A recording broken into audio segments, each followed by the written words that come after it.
उपस्थित सब गोटे के हम पूनम मिश्रा बहुत बहुत स्वागत करे छी। अब आओ मिथिला में कोना मैथिलानी अपन पाहुन के गीत नाद से स्वागत करे छथिन। डॉक्टर चंद्रमणि जी के बहुत सुंदर रचना और सुनाबी अपने सबके। मंगलमय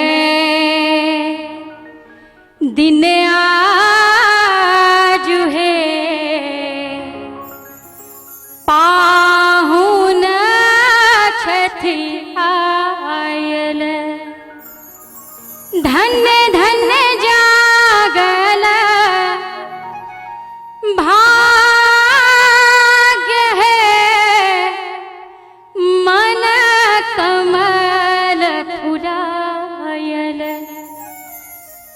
हे मंगलमय दिन आज है पाहुन छथि आयल, मंगलमय दिन आज है पाहुन छथि आयल, धन्य धन्य जागल भाग्य है मन कमल फुलायल, धन्य धन्य जागल भाग्य है मन कमल फुलायल, मंगलमय दिन आज है पाहुन छथि आयल।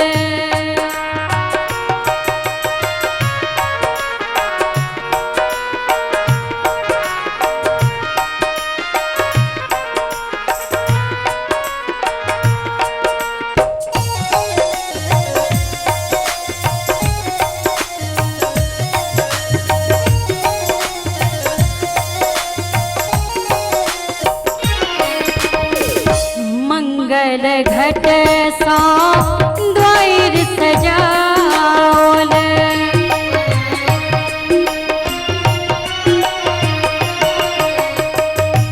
कंचन दिया हम बाहर कराओल,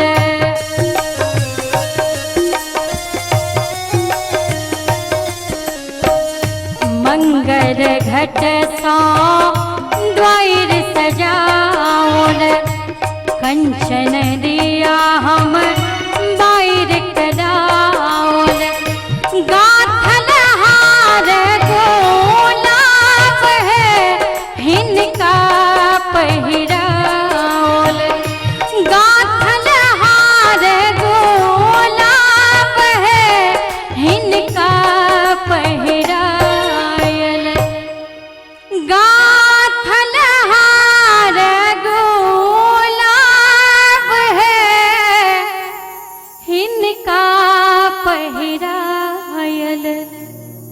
हे मंगलमय दिन आज है पाहुन छथि आयल, मंगलमय दिन आज है पाहुन छथि आयल।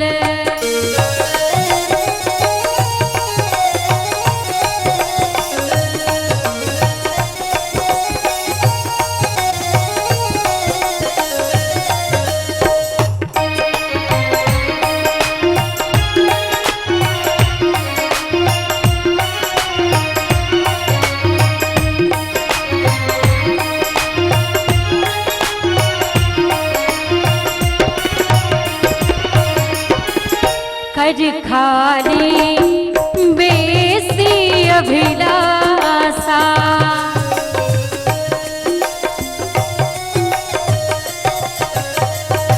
कर खाली बेसी अभिलाषा, दुई विधान पर अगब आशा, मान बढ़ावने पाग है हिनका सिर राखल, मान बढ़ावने पाग है हिनका सिर राखल, मान बढ़ाओला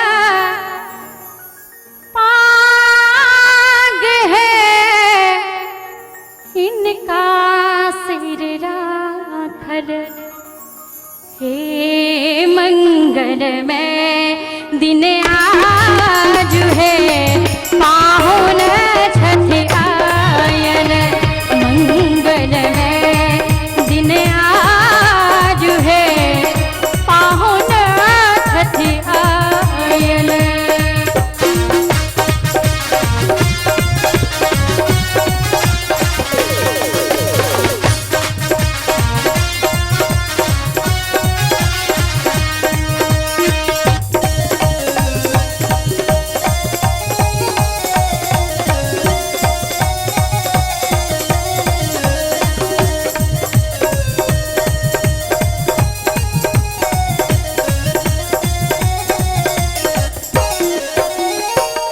धन में धन भाव हिता संबल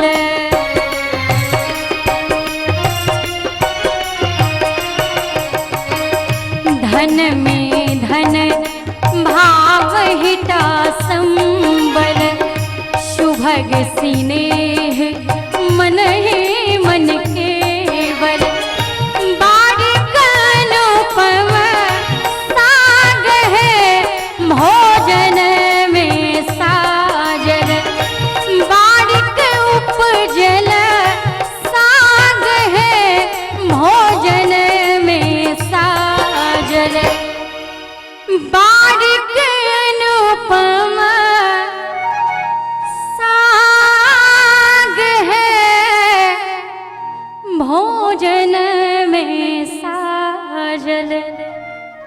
हे मंगलमय दिन आज है पाहुन छठ आयल मंगलमय दिन आज है पाहुन छठ आयल। धन्य धन्य जागल भाग है मन कमल फुलायल धन्य धन्य जागल भाग्य है मन कमल फुलायल। एक बेर अहों सब पाहुन के लेल जोरदार ताली बजा दियो। मंगलमय दिन